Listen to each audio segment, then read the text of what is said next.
우리나라에서 보통은요, 여러분, 예수님을 믿게 된 초신자들이나 교회는 좀 오래 다녔지만 성경 말씀을 좀 바로 알지 못하는 그리스도인들이 하는 오해가 있다고 합니다. 그 오해는요, 열심히 기도하면 내가 기도한 모든 것을 반드시 하나님께서 이루어 주신다. 이런 오해와 또 한 가지 오해는요, 열심히 교회 다니면 어려움이 없고 인생에 혹시 어려움이 잠시 와도 모든 문제가 내가 원하는 대로 다 해결될 수 있다라는 오해라고 합니다.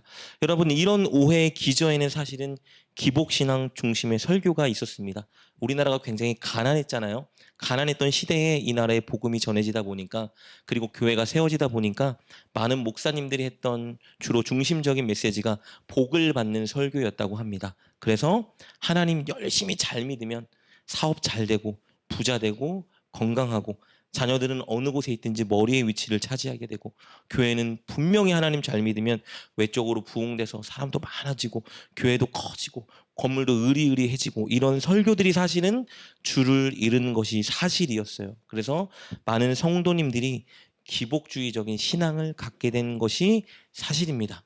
그런데 이런 기복주의적인 신앙이 불러일으키는 문제들이 있어요. 그 문제들 중에 하나는 인생의 어려움과 환난이 다가올 때, 내가 기도하는 대로 응답이 주어지지 않을 때 우리가 하나님의 본심을 오해하거나 낙심하는 일에 처하게 된다는 겁니다. 내가 신앙생활 정말 남들보다 열심히 했는데 왜 나에게 이런 일이 생기지? 내가 정말 누구보다 기도 열심히 했는데 하나님은 왜 내 기도에 응답해 주지 않는가? 시간이 흐르면 어떤 마음이 들죠? 하나님은 나를 사랑하진 않는구나. 하나님은 내 기도를 듣진 않으시는구나. 이런 마음이 우리 안에 자리 잡게 된다고 생각합니다. 여러분, 사단이 주는 가장 큰 유혹과 시험은요, 하나님의 본심을 오해하게 만드는 겁니다. 태초에 아담과 하와를 유혹할 때요, 사단은 하나님의 본심을 오해하게 만들었습니다. 너희들을 사랑하기 때문에 선악을 알게 하는 나무를 먹지 말라고 한 것이 아니라 너희들이 하나님처럼 될까 하여 하나님이 너희가 그것을 먹는 것을 금지시킨 거야. 하나님의 본심을 오해하게 만들었죠. 여러분, 하나님은 당신의 생명을 우리에게 내어주기까지 우리를 너무 사랑하시는데, 우리 인생에 큰 문제가 불어닥치면, 우리가 원하는 대로 일이 진행되지 않으면, 혹은 기도했는데 응답이 더디거나 응답대로 주어지지 않으면 우리는 하나님의 본심을 오해하곤 합니다. 하나님 나를 사랑하지 않으시나? 하나님 내 기도를 듣지 않으시나? 이 오해는요, 우리가 낙심하는 결과를 초래하게 되는데요. 여러분, 돈이나 세속적인 쾌락이나 권위나 권력주의에 빠지는 것보다 더 큰 문제는요, 하나님의 본심을 오해하는 문제와 낙심하는 문제라고 합니다. 사단은 어떻게 해서든지 하나님의 본심을 오해하게 만들고 우리가 낙심하게 만들려고 합니다. 왜냐하면 하나님의 본심을 오해하거나 우리가 낙심하는 순간 우리는 더 이상 하나님을 온전히 바라볼 수도 없고 하나님을 의지할 수도 없기 때문입니다.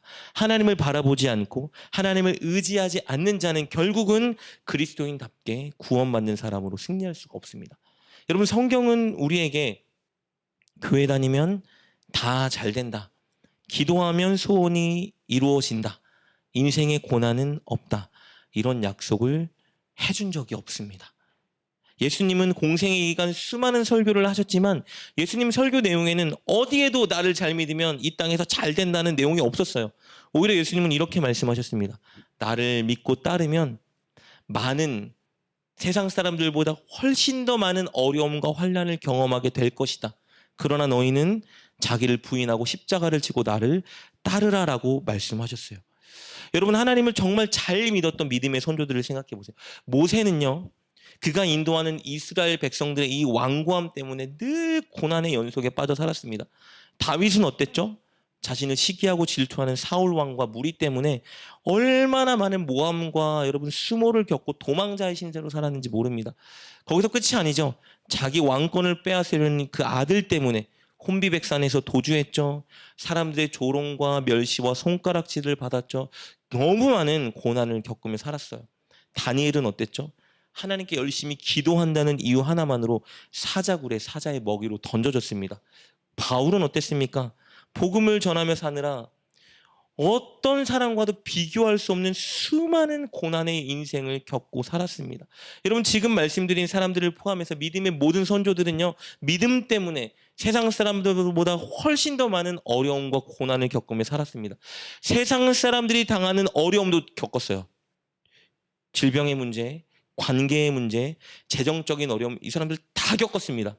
게다가 플러스해서 예수님을 믿기 때문에 예수님 말씀대로 살아가기 위해서 세상 누구보다 더 많은 어려움을 겪으며 살아왔습니다.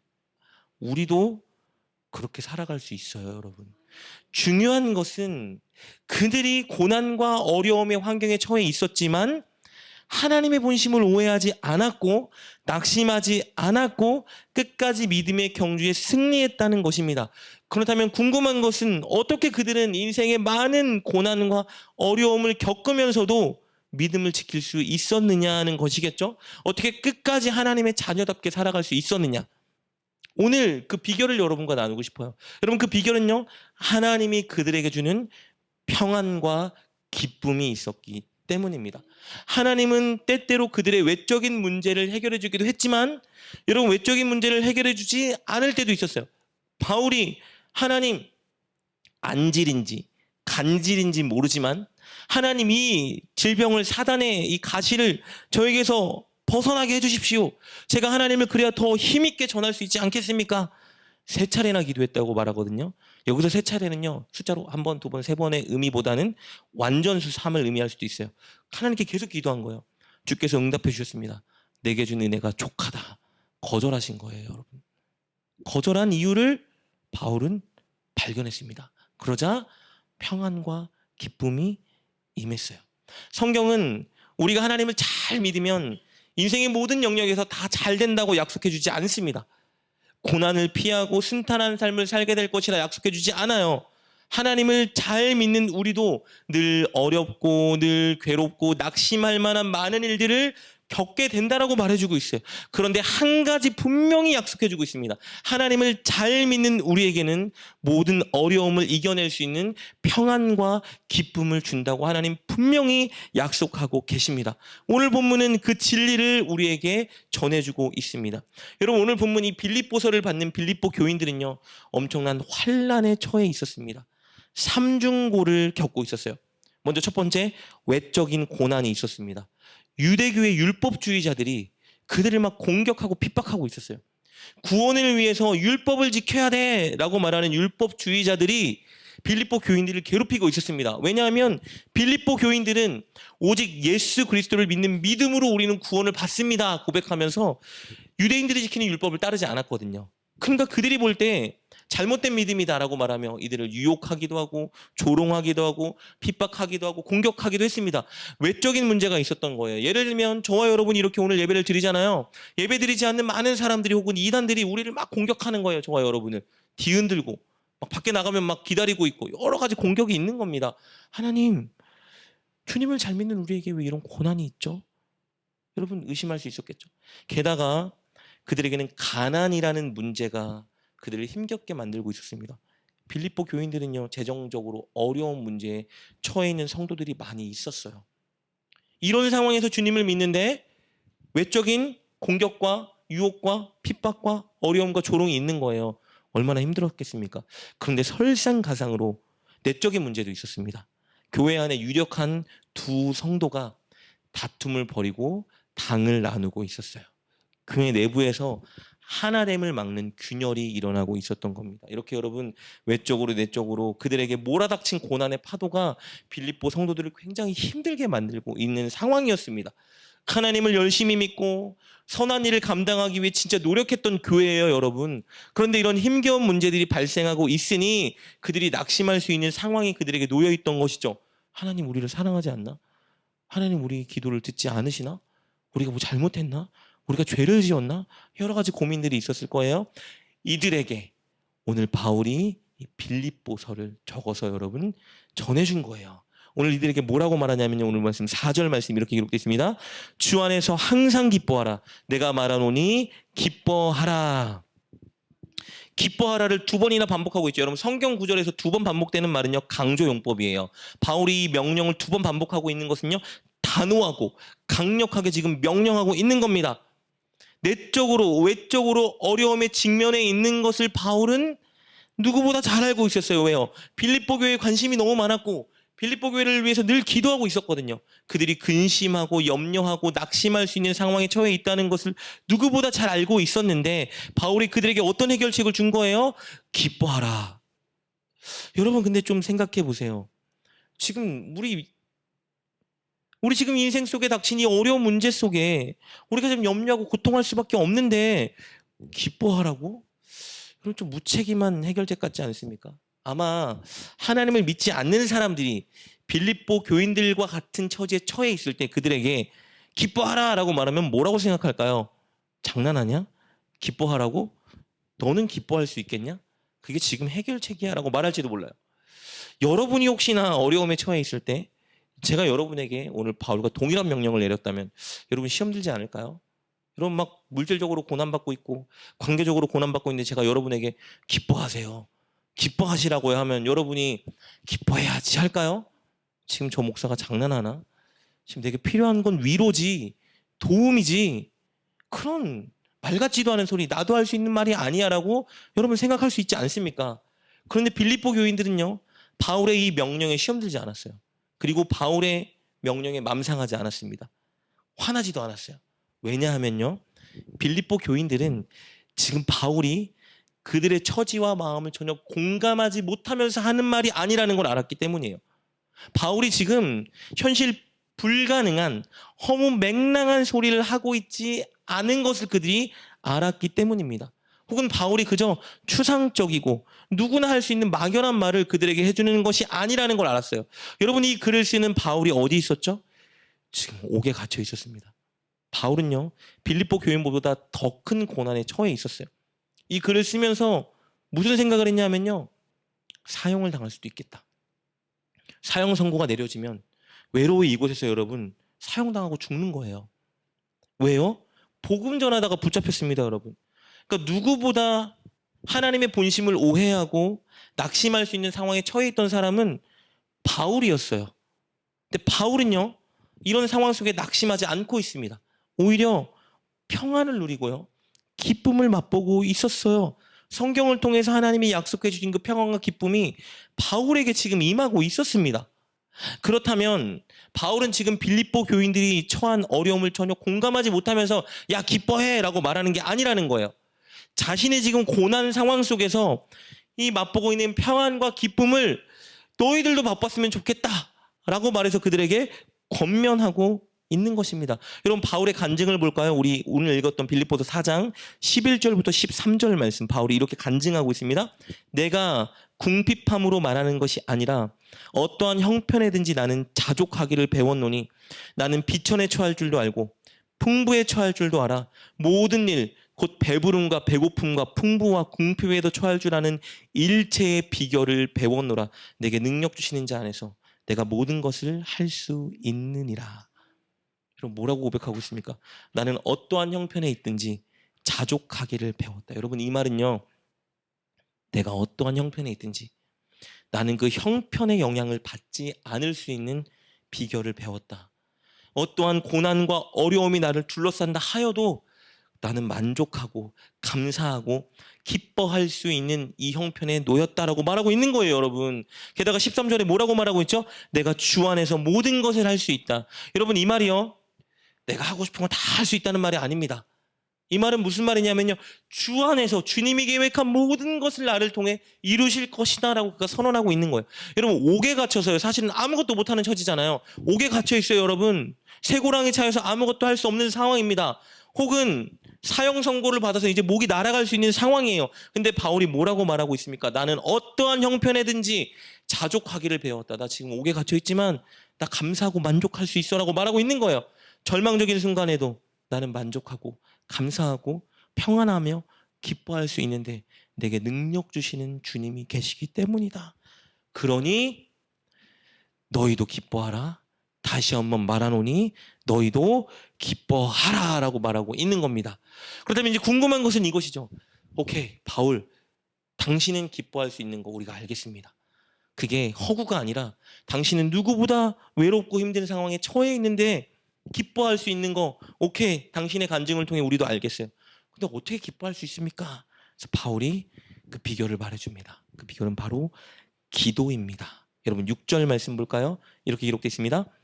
아무것도 염려하지 말고 다만 모든 일에 기도와 간구로 너희 구할 것을 감사함으로 하나님께 아뢰라. 이 구절 여러분 꼭 외우셨으면 좋겠어요. 힘들고 어려울 때마다 여러분 정말 이 구절을 읊으면서 기도해 보십시오. 분명히 역사가 일어날 것입니다. 바울이 말합니다. 아무것도 염려하지 말고 기도하라. 여러분 어떻게 어려움이 있는데 아무것도 염려하지 않을 수가 있습니까? 말이 안 되잖아요. 그런데 이 말은 어떤 말이냐 하면요. 염려가 돼도 염려하는 그 일에 집중하지 말고 기도를 받으시는 하나님께 집중하여 기도하라는 말이에요. 우리 인생에 다가온 문제가 있잖아요. 분명히 문제는 없어지지 않고 문제가 있어요. 그런데 그 문제에 집중하지 말고 우리 기도를 들으시는 하나님께 집중하여 기도하라 말씀하고 있는 겁니다. 그럼 6절 말씀 보면 뭐라고 말해요? 기도와 간구로 구할 것을 감사함으로 하나님께 아뢰라. 기도, 간구, 아뢰라 다 무슨 말이에요? 다 기도하라는 얘기예요. 고난 중에 염려와 낙심할 수 있는 상황 중에 뭐 하라는 거예요? 기도하라. 누구에게요? 하나님께 기도하라.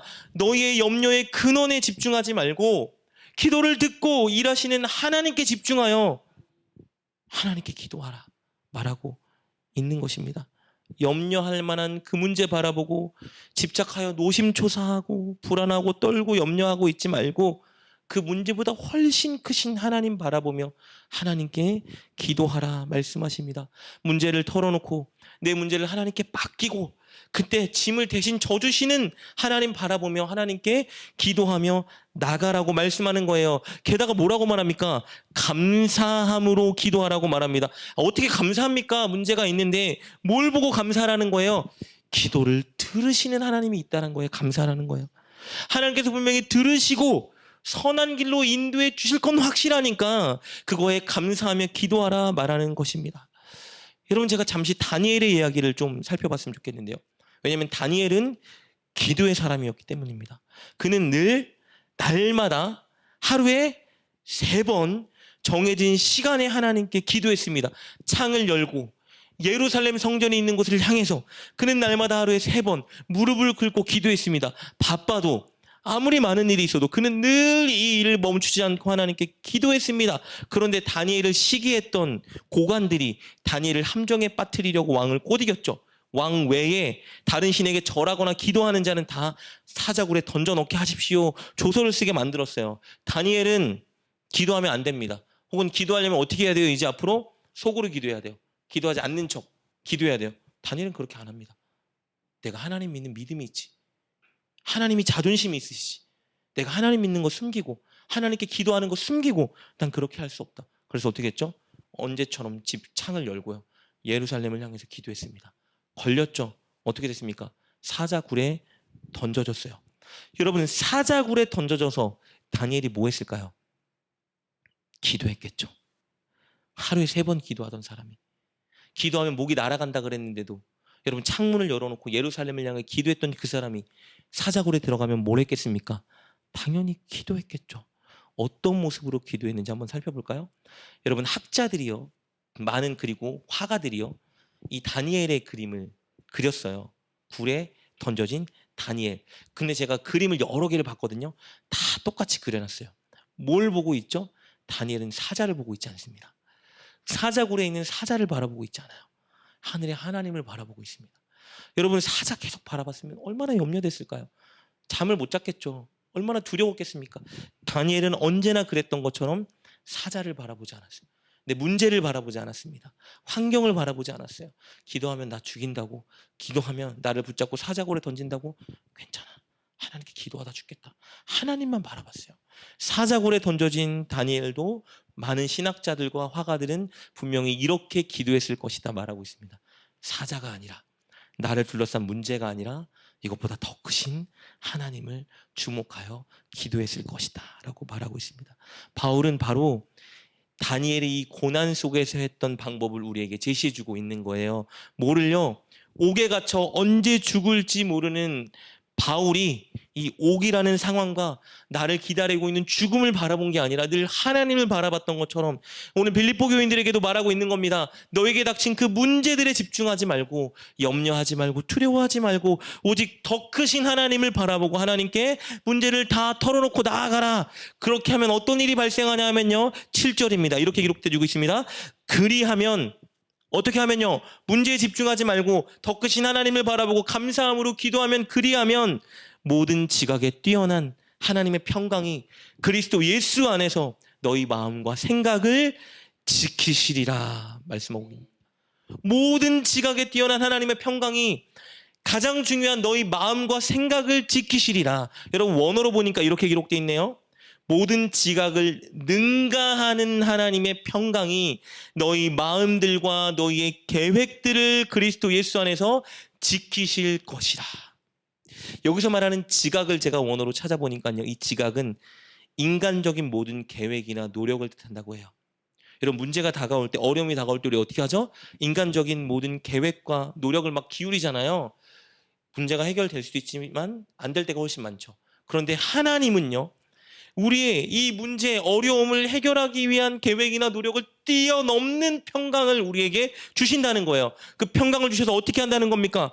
우리의 마음과 생각이 환경의 지배를 받지 않고 늘 하나님을 바라보고 끝까지 믿음을 지킬 수 있도록 우리를 지켜주실 것이다 라고 말하고 있는 거예요. 우리의 마음은 여러분 얼마나 연약합니까? 우리 마음은 환경의 영향을 받고 늘 약해집니다. 그런데 하나님께 간구하고 기도하면요. 이 약해지는 마음, 환경에 늘 영향받는 이 마음을 낙심하지 않게, 의심하지 않게 하나님 선한 길로 인도해 주시지 하나님을 신뢰할 수 있도록 하나님의 평강으로 지켜주신다는 거예요. 그래서 당면한 문제를 해결해 주실 수도 있지만 문제는 해결되지 않았는데 여전히 어려움이 있는데 그 문제 때문에 염려하고 낙심하고 좌절하지 않고 이제는 웃을 수도 있고 기쁠 수도 있고 감사하며 살아갈 수 있게 하신다. 이것이 그리스도인에게 주는 가장 큰 능력이라 하나님은 말씀하십니다. 왜요? 하나님이 우리와 함께 하시기 때문입니다. 여러분 기도할 때 분명한 약속이 있습니다. 하나님은 우리에게 문제와 환경을 뛰어넘을 수 있는 평안과 기쁨을 주실 것이다 약속하고 있어요. 게다가 우리가 깨닫지 못했던 아주 중요한 것을 깨닫게 하십니다. 우리를 향한 하나님의 마음, 하나님의 본심을 깨닫게 됩니다. 이것을 깨달으면요, 한 단계 더 나가게 돼요.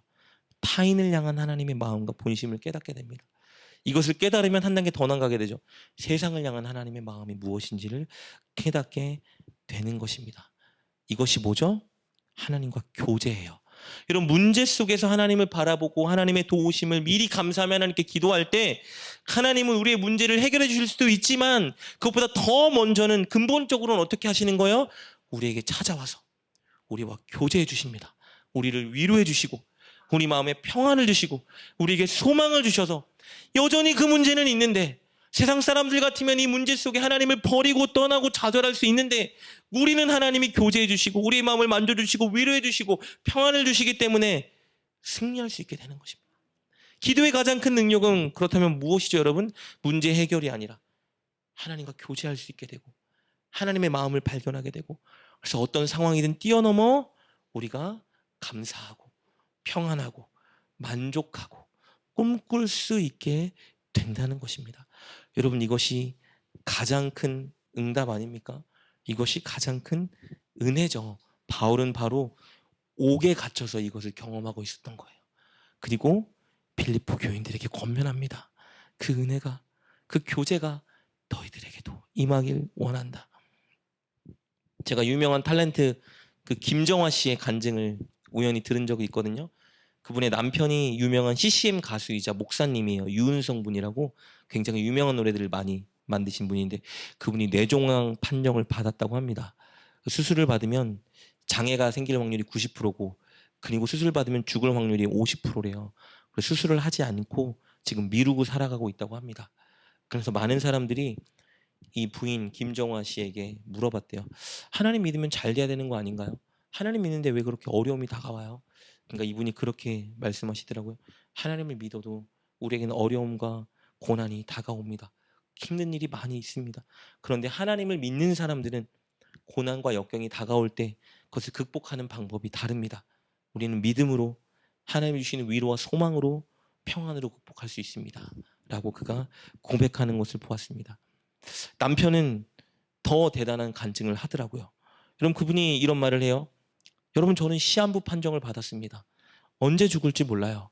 근데 여러분, 사실 우리 모두는 시한부 인생을 살아갑니다. 언제 사고 날지, 언제 죽을지 우리는 한 치 앞도 알 수 없는, 우리 모두가 사실은 다 시한부 인생입니다. 그런데 중요한 것은 뭐예요, 여러분? 우린 다 분명히 시한부 인생인데 우리에게 뭐가 보장되어 있죠? 영원한 천국, 영원한 영생이 우리에게는 보장되어 있습니다.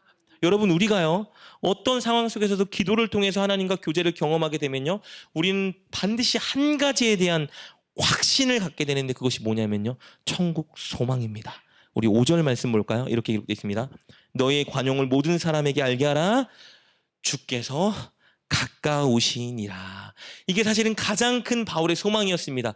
주께서 가까우시다. 이 말은 뭐냐면 주님의 재림의 때가 임하고 있다란 말이에요. 이 말은 우리가 천국 갈 그날이 가까이 왔다라는 말입니다. 여러분, 이 땅에서 삶이 어려울 수 있어요. 힘들고 고통스러울 수 있습니다. 우리에게 괴롭고 슬플 수 있어요. 그런데 우리에게는 무엇이 보장되어 있다고 약속해주고 계십니까? 영원한 천국이 우리에게 보장되어 있다라고 말해주고 있습니다. 그런데 이 천국에 대한 확신은 누가 가질 수 있어요? 기도를 통해서 하나님과 교제하는 사람만 확신을 가질 수 있습니다. 교회 다니는 모든 사람들 다 말하죠. 천국 갑니다. 천국 갑니다. 정말 확신이 있을까요? 여러분, 그 확신은요, 지식으로 가질 수 있는 것이 아닙니다. 내가 어려움 중에, 환난 중에, 고난 중에 나를 위로해 주시는 하나님, 나에게 만족과 감사를 주시는 하나님, 나에게 평안을 주시는 그 하나님을 경험하게 될 때 우리는 천국에 대한 소망을 가질 수 있습니다. 그래서 바울이 고백하지 않습니까? 내가 빨리 천국 가고 싶다. 나는 빨리 천국에 가서 주님의 품에 안기고 싶다. 그런데 이 땅에서 할 일이 남아있기 때문에 주님이 나를 이곳에 머물러 하신다라고 그 고백하지 않습니까? 여러분, 인생 속에 지금 어려움이 있으십니까? 관계의 문제 있을 수도 있고, 건강의 문제 있을 수도 있고, 여러분 재정의 문제 있을 수도 있고, 내 연약한 믿음의 문제가 있을 수도 있습니다. 여러분, 그 문제 속에 그 문제를 바라보지 마시고 여러분, 그것보다 더 크신 주님을 바라보고 주님께 기도하는 여러분 되셨으면 좋겠습니다. 아무것도 염려하지 말고 모든 일에 기도와 간구로 여러분의 구할 것을 감사함으로 하나님께 아뢰을 때 반드시 모든 지각에 뛰어난 그리스도, 하나님의 평강이 그리스도 예수 안에서 저와 여러분의 마음과 생각을 지켜주실 것입니다. 그리고 그렇게 주님과의 교제를 통해 진짜 천국은 있다는 확신과, 그래서 내가 이 땅의 것에 너무 목매이지 말고 하나님 나라 바라보며 하나님 말씀에 순종하는 삶을 살 수 있도록 여러분을 이끌어 가실 것입니다. 그러니 여러분, 기도하십시오. 늘 하나님을 바라보고 크신 하나님, 여러분의 기도를 듣고 계신 하나님, 여러분을 가장 좋은 길로 인도하실 그 하나님을 확신하고 감사하며 날마다 기도에 매진하는 저와 여러분 될 수 있기를 주님의 이름으로 축복합니다.